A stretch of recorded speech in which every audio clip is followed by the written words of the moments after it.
Mateus 22 e 23. Se você não trouxe a Bíblia, Nicolas vai projetar no telão e você acompanha a leitura. Diz assim a palavra do Senhor: a lâmpada do corpo são os olhos. Se os teus olhos forem bons, todo o teu corpo terá luz. Se, porém, os teus olhos forem maus, todo o teu corpo estará em trevas. Portanto, se a luz que em ti há são trevas, quão grandes são essas trevas? Já vou ler de novo, deixa aí no pente, Nicolas, que já nós vamos ler de novo. Deixa eu começar falando para você o seguinte. Já me perguntaram, eu acabei de mencionar que nós vamos dar um plano de leitura para você. Domingo agora você vai receber aqui um plano de leitura para você estar lendo diariamente a Bíblia, e em um ano você ler ela toda. Nós vamos dar esse plano para te ajudar. E já me perguntaram, já fizeram a pergunta, né? Pastor, a Bíblia, curiosidade bíblica, a Bíblia fala de 4 livros no Novo Testamento que fala sobre a vida de Jesus. Sim, são chamados de livros biográficos, que contam a história de Jesus Cristo. Quem foi Ele, onde Ele nasceu, seus milagres, seus feitos, sinais, prodígios, a sua condenação, a sua morte, ressurreição, etc, etc. Onde você vai ver? No comecinho do Novo Testamento, os 4 primeiros livros: Mateus, Marcos, Lucas e João. E já me perguntaram, pastor, por que não fizeram um livro só em vez de 4? Por que 4 livros basicamente falando a mesma história? As histórias se repetem em alguns livros? Sim. Outras não, outras são contadas em um livro só. Mas por que não fizeram um livro só? Porque na verdade cada um desses livros tem um direcionamento, igreja. Cada um desses livros foi escrito com um propósito para atingir um povo específico. Por exemplo, quando nós vemos o livro de Mateus, ele escreveu o seu livro direcionando, apresentando Jesus para o povo judeu. É por isso que quando começamos a ler, logo no capítulo 1, nos primeiros versos, nós vamos ver a genealogia de Jesus Cristo. Porque o judeu, ele dá muita ênfase, ele leva muito em consideração quem você é, de que família você pertence, da onde você veio, de que casa você representa. Então o judeu, ele leva muito a sério isso, a sua descendência. E a Bíblia, Mateus começa a mostrar para o judeu que Jesus, ele veio da raiz de Davi, porque as profecias diziam que o Messias, ele viria da raiz de Davi. Depois nós temos o livro de Marcos, que é João Marcos, que ajudou Paulo nas viagens missionárias, companheiro do apóstolo Paulo. Marcos, ele escreve para quem, pastor? Ele está direcionando o seu livro para o povo romano, que era um povo trabalhador. Se você colocasse trabalho braçal, está aí um povo que não media esforços, era muito bom, era tratozão na obra, trabalhava mesmo o povo romano. Mas o povo romano, naquela época pelo menos, eles não tinham muita cultura. Então quando você lê o livro de Marcos, parece que o autor está contando, parece que ele está contando uma história para uma criança, uma história infantil, porque ele conta de uma maneira tão simples, tão objetiva, que é para os romanos entenderem que Jesus Cristo é o Senhor. Você pode dizer glória a Deus? Depois nós temos o livro de Lucas, um médico amado. Ele já é um teólogo, ele já é um homem estudado, culto. Então Lucas, ele escreve o seu livro direcionando para um povo naquela época que era considerado um dos povos mais inteligentes que existiam naquela época na face da terra, que eram os gregos. Então ele direciona o seu livro mostrando aos gregos que Jesus Cristo é o Senhor. E aí vem o 4º livro, que é o livro de João, o apóstolo do amor. E João, pastor, escreve para quem? Para todo o povo espalhado na face da terra, inclusive nós chamados na Bíblia de gentios. Como assim, pastor, gentil? Gentil são aquelas pessoas que não eram judeus, mas que foram alcançados pelo Evangelho. Isso quer dizer eu e você também. Você pode dizer glória a Deus? Eu e você, nós fomos alcançados por essa doce palavra. Aleluia. Então, quando você pega o primeiro livro, Mateus, e você vai nos capítulos 5, 6 e 7 de Mateus, porque Mateus tem 28 capítulos, mas quando você pega o capítulo 5, 6 e 7, especialmente eles, Jesus está instruindo a sua igreja a respeito de vários assuntos. Jesus, ele começa a fazer um discipulado com a sua igreja ao decorrer dessas linhas, desses textos, e começa a nos mostrar como nos comportar perante o mundo, perante a sociedade, perante o nosso próximo. E, por exemplo, ele fala de vários assuntos. Como exemplo, ele fala sobre as bem-aventuranças, que vale a pena, igreja, nós passarmos até algum apuro pelo reino de Deus. Vale a pena persistir, vale a pena andar nesse caminho. Vem dificuldade, vem retaliação, vem perseguição, mas o galardão é grande. Aleluia. Você pode dizer glória a Deus por isso? O galardão é grande para as nossas vidas, a recompensa é muito grande e abençoada para as nossas vidas. Então permaneça nesse caminho, não saia, não desvie desse caminho, permaneça prosseguindo para o alvo que é Cristo Jesus. Vale a pena. E ele continua, aqui também nos capítulos 5, 6 e 7, você vai ver Jesus tratando sobre questões como adultério, divórcio, oração, jejum. Ele também fala, principalmente no capítulo 6, sobre oferta. Ele nos ensina, ele explica que não devemos ajuntar tesouro, se preocupar em ajuntar tesouros aqui na terra, mas que o nosso coração e a nossa mente esteja com o pensamento no reino de Deus. Porque se ajuntarmos aqui, é como a ferrugem que corrói, é como a traça que consome todos os bens. Eu tinha um tio, que eu falo tinha porque ele já faleceu, mas eu tinha um tio que ele era muito rico, ele tinha muito dinheiro, e quando ele era rico, o Deus dele era o dinheiro.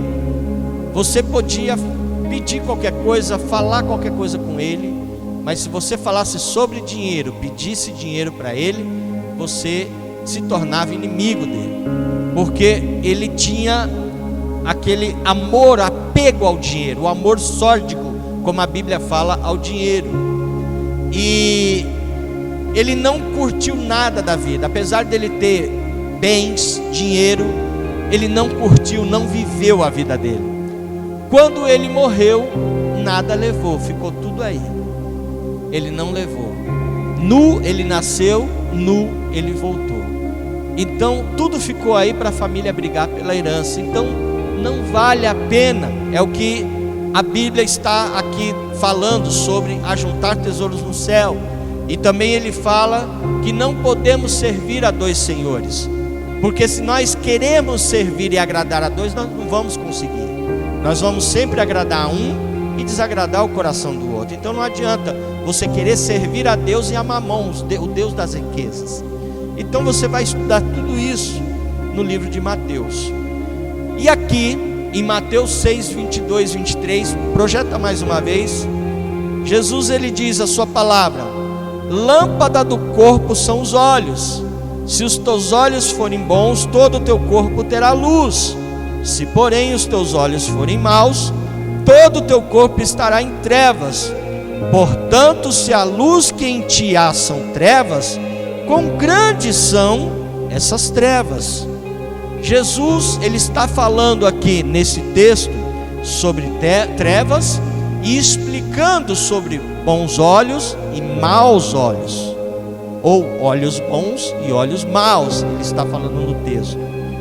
E eu quero dizer para você que é legal a gente vir aqui e nós pregarmos, coisa que agrada o teu ouvido.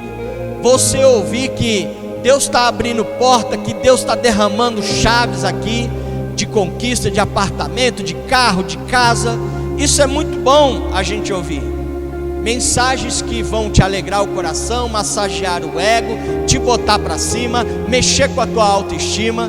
Isso é muito bom, eu também gosto disso. Mas não adianta nada eu trazer mensagens desse tipo, você de repente sair pulando, falando em línguas estranhas, você todo feliz, mas durante a semana a tua vida não muda, a tua vida não continua no mesmo patamar. Então nesta noite eu quero te provocar, mas eu quero te provocar não é de uma forma destrutiva, porque o Senhor, quando Ele vem e Ele nos chacoalha, o Senhor, Ele não faz isso para nos envergonhar. Pelo contrário, o Senhor, quando Ele nos provoca, nos chacoalha, quando Ele mexe com a nossa estrutura, é para que Ele possa renovar, restaurar, restituir alguma coisa na nossa vida que havia se perdido. Você está entendendo? Diga amém. Aleluia. Então nesta noite receba em nome de Jesus, receba para a glória de Deus, tá? Porque eu não quero naquele dia glorioso em que nós nos encontrarmos com o Senhor Jesus perante o tribunal do Senhor, quando Ele estiver olhando o livro da vida, das nossas obras, você olhe para mim e aí você diga assim: pastor, o Senhor me enganou, porque o Senhor sabia da verdade, mas o Senhor não me falou a verdade. Então, ao meditar nesse texto hoje, ontem e hoje eu comecei a meditar, já sabia ontem que eu ia ministrar sobre essa palavra, e aí eu comecei a meditar. Eu falei: Senhor, eu não quero pregar algo que agrade o coração da igreja, mas eu quero pregar algo, Senhor, que agrade primeiro o teu coração. Aleluia. Mesmo que para isso o Senhor precise colocar o dedo na ferida, na pereba, como diz, eu não sei se lá vocês falam assim, mas aqui pelo menos a gente fala pereba quando é alguma ferida, mesmo que você, Senhor, precise cutucar a ferida, em nome de Jesus, receba em nome de Jesus com amor, porque isso é para o nosso crescimento. Aleluia. Eu quero dizer para você que nós fomos chamados para resplandecer a luz de Cristo neste mundo tenebroso. Deus, Ele nos incumbiu de sermos sal e luz nessa terra, influenciar pessoas e vidas para virem para a luz de Jesus, pessoas que somos responsáveis por elas, porque elas estão caminhando cegas a passos largos para o abismo do inferno, pessoas que estão aí fora desesperadas. Nesse momento, você talvez está aqui de boa, mas tem gente, família aí fora, que está desesperado por alguma palavra, uma palavra amiga. Um pouco antes, eu tenho um áudio aqui, se você depois do culto, quando terminar, você quiser ver, eu ligo o celular para você ver. Eu estava para começar o culto, recebi um áudio de uma irmã, pedindo oração por um tio dela, que foi desenganado pelo médico, e a família está reunida desesperada. E ali eu fiz uma oração, eu parei tudo que eu estava fazendo antes de começar e fiz uma oração e apresentei a vida dele no altar do Senhor. Então às vezes a gente está de boa, mas sempre tem alguém que está desesperado, alguém do nosso lado, e muitas vezes a gente vira as costas, a gente não percebe, a gente também não quer perceber, e isso está errado. Deus nos chamou para fazer a diferença. Você, igreja, é a resposta, é a esperança para muitos corações que estão aí fora. Você é a resposta e a esperança na tua família, no teu trabalho, na igreja. Pessoas que entram aqui se arrastando, pedindo pelo amor de Deus uma mão estendida, um abraço amigo, e nós temos isso, aleluia. Muitas pessoas aí fora, talvez hoje pensando em tirar sua vida. Se Deus não falar comigo hoje, eu faço uma besteira. Quantas pessoas não devem estar pensando isso hoje? Porque estão desesperadas. Mas nós temos a luz de Cristo, nós somos sal desta terra, nós temos a resposta de vida para essas pessoas. e a gente não pode ficar omisso, não pode se isolar, a gente não pode fugir dessa responsabilidade. Eu e você, nós temos um compromisso com Jesus, de anunciar, de influenciar as pessoas. Aleluia. Eu posso ouvir um amém? E aí, como é que eu vejo essa geração hoje de crentes? Porque eu sou de uma geração passada. Eu me converti nos anos, finalzinho dos anos 80, começo dos anos 90. Então eu peguei, terminando os anos 80 e começo dos anos 90. Então já tenho uma estradinha aí de evangelho. E hoje eu vejo essa geração e eu fico assustado. Eu começo a olhar o comportamento de alguns irmãos, as atitudes, e eu falo: Senhor Jesus, a que ponto chegamos, meu Deus? Como as pessoas abandonaram a fé, como as pessoas deixaram de realmente vestir a camisa, de representar o teu reino verdadeiramente. Hoje é crente ouvindo conselhos de tarólogos, é crentes participando, frequentando festas mundanas, festas que você não deveria nem passar na porta, de tão complicadas que são. Uma geração que não evangeliza mais, tem vergonha. Uma geração que não testemunha mais do que Jesus fez na vida dessa pessoa. E eu quero dizer para você que talvez tenha essa curiosidade, porque também um dia já me perguntaram: pastor, eu queria tanto pregar, mas eu não sei pregar. Ou então já me perguntaram: pastor, qual é a melhor pregação que existe na face da terra? E eu vou te responder agora. Você que diz que não sabe pregar, e você que tem essa curiosidade, qual é a melhor pregação que existe na face da terra? É o seu testemunho de vida com Jesus. Você contar para uma pessoa quem Jesus é na tua vida, quem você era antes de conhecer Jesus e quem hoje você é, porque Jesus te encontrou, Jesus te transformou, mudou a tua vida, mudou a tua história.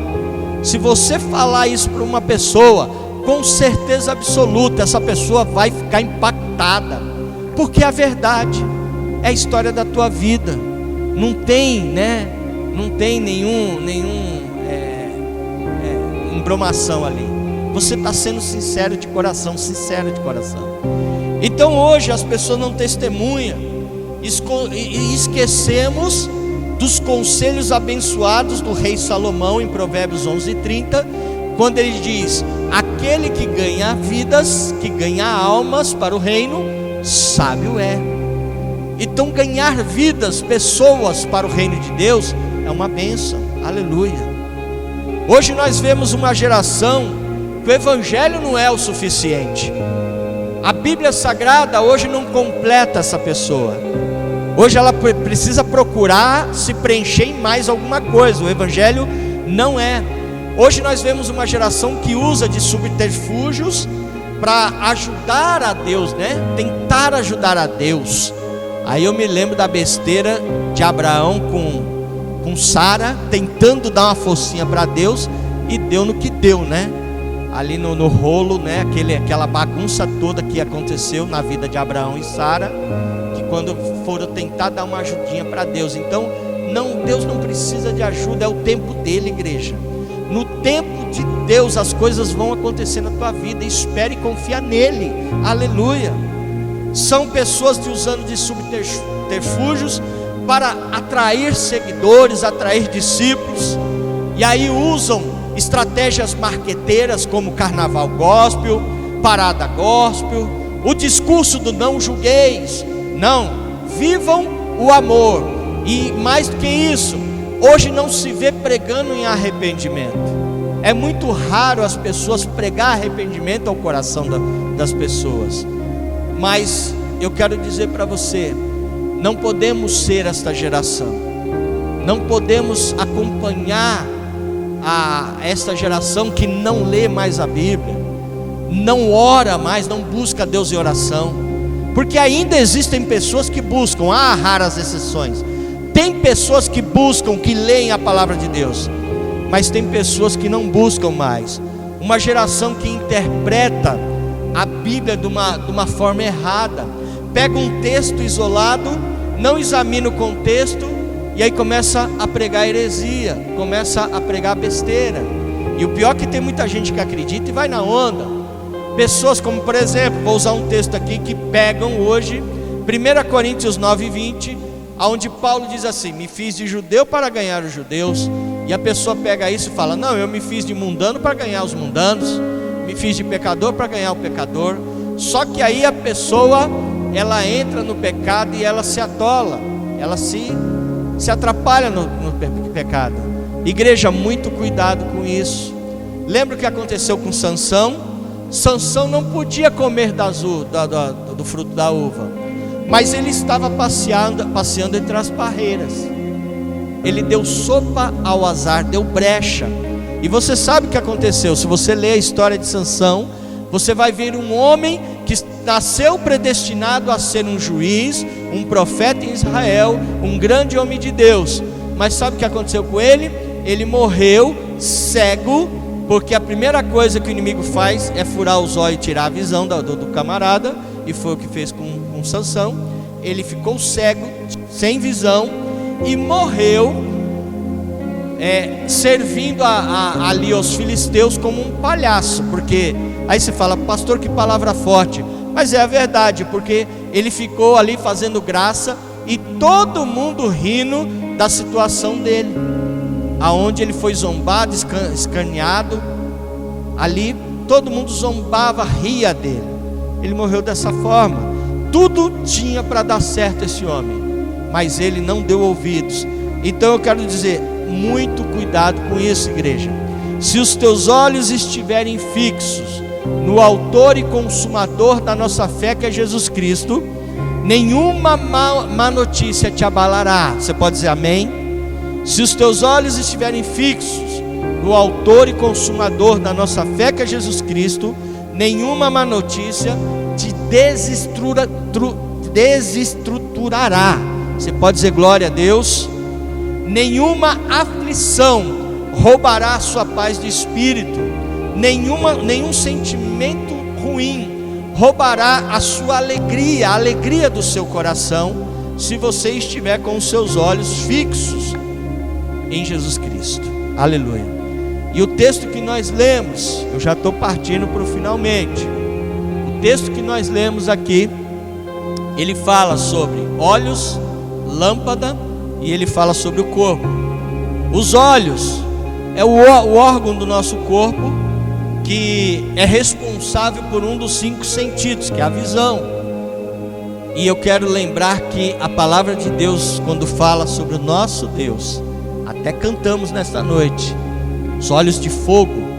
Eu lembro dos olhos de fogo, a visão de João na ilha de Patmos, Apocalipse capítulo 1, versículo 14, que fala dos olhos de fogo, simboliza os olhos que tudo vê, nada passa despercebido ao olhar do Senhor.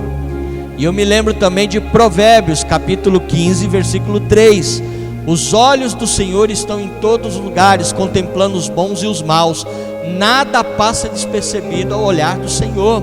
A tua luta, a tua dificuldade, aquilo que você está passando, o Senhor está vendo, Ele está contemplando, e no momento oportuno, no momento certo, Ele vai bradar na tua vida. A vitória, o escape, o milagre vai chegar em nome de Jesus. Creia nisso e receba em nome de Jesus. Vai chegar a tua bênção. Os olhos, e também os olhos é a janela da alma, é uma das janelas da alma. Então muito cuidado com o que você coloca, onde você está colocando os teus olhos. Tenha olhos bons. Fala sobre a lâmpada, um utensílio para se obter luz artificial. E fala sobre o corpo, que é a estrutura física de um ser humano, no texto aqui. E o texto também fala sobre olhos bons e olhos maus. Olhos bons iluminam o corpo. Olhos bons veem coisas boas ao seu redor, de uma maneira positiva, de uma maneira agradável, de uma maneira satisfatória. Os olhos bons não vê maldade, mas os olhos maus, os olhos ruins, veem só a satisfação própria, o dinheiro, a recompensa material. Os olhos maus não veem graça, não veem a beleza na graça de Deus. Os olhos maus é invejoso, ciumento, ambicioso. Não vem o brilho da generosidade. Filho, se você quiser colocar Efésios 4, 31 e depois 32.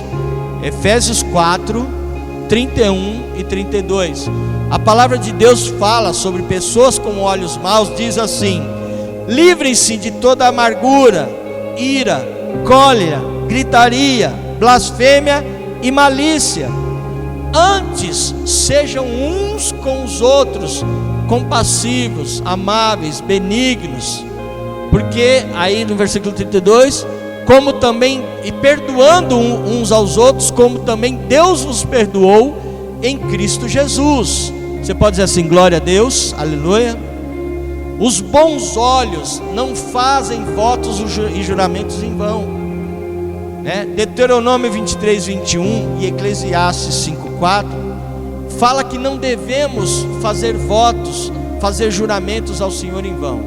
Quando nós fizermos algum voto ao Senhor, igreja, cumpra em nome de Jesus, vá até o fim, honre com a tua palavra. Hoje eu vejo muito crente sem honra, que promete alguma coisa e depois não vai até o fim, não cumpre.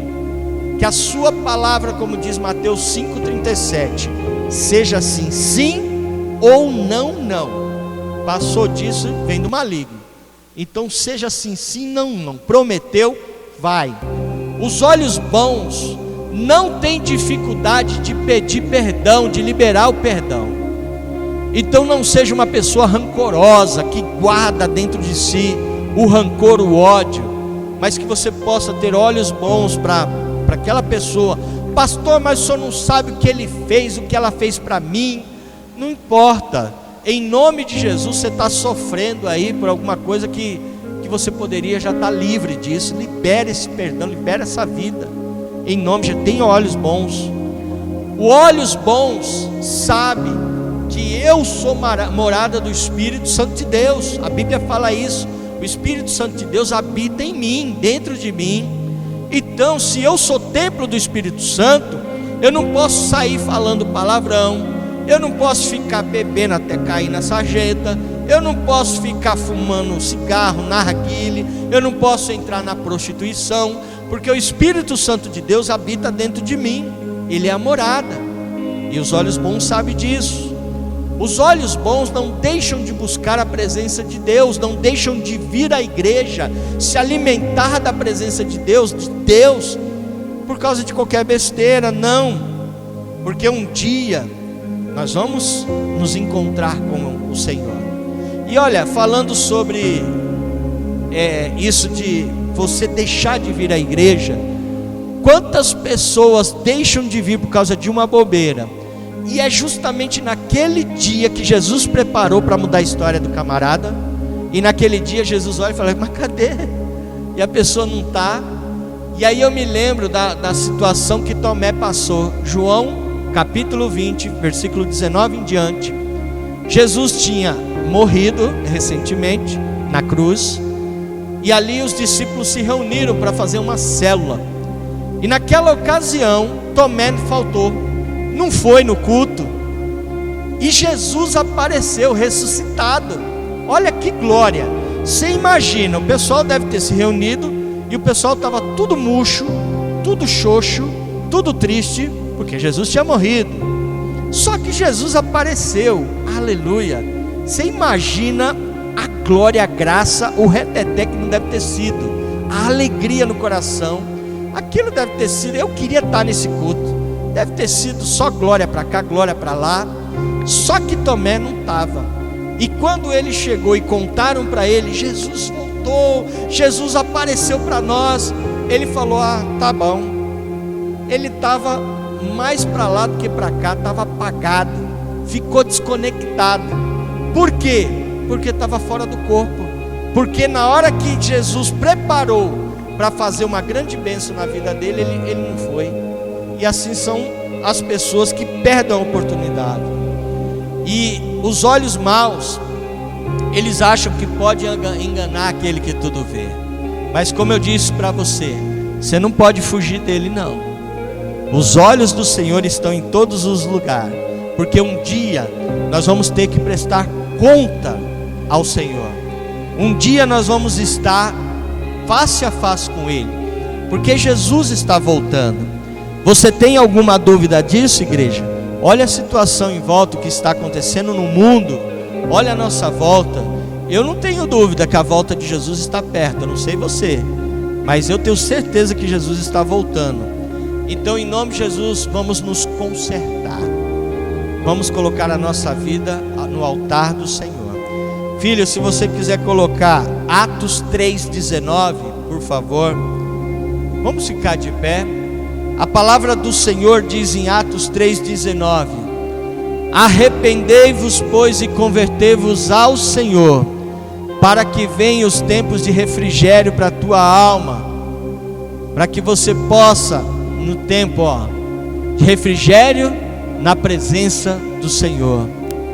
E também lembrar você que a nossa missão é ser luz nesse mundo tenebroso.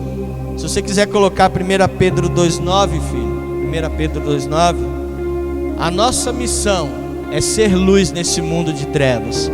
1 Pedro 2,9, a palavra de Deus diz assim: vós sois a geração eleita, o sacerdócio real, a nação santa, um povo adquirido para anunciar as grandezas daquele que tirou das trevas e trouxe para a sua maravilhosa luz. Você pode dizer glória a Deus?